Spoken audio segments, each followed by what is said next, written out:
MyTV network खां ख़ैरपुर खां ख़बरूं वाकिनियूं। ख़ैरपुर जी अदालत मां हाज़िरी बाद वापसि थींदड़ बेवा औरत खे मुख़ालिफ़नि तरफ़ां धमकियूं।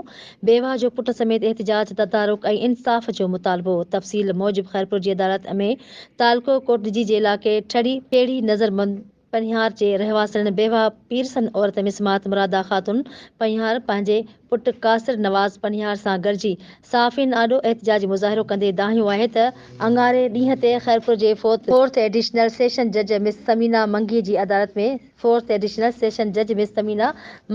अदालत में संदसि तरफ़ां जाबदार अहिड़ी नज़र मोहम्मद पनिहार ॻोठ जे रहवासी पनिहार बिरादरी जे तालिब साजिद नदीम मुजाहिद मुस्लिमात नज़ीरा मिसमात तस्लीम ऐं मिसमात साइण पनिहार जे तरफ़ां कयल ज़ुल्मनि ख़िलाफ़ दरख़्वास्त दाख़िल कयल आहे, जंहिं ते ॿुधणी अॼु अंगारे ॾींहुं अदालत में रखियल हुई, जंहिं बाद हू वापसि ॻोठ पे विया त खेसि जाबदारनि तलब कयो।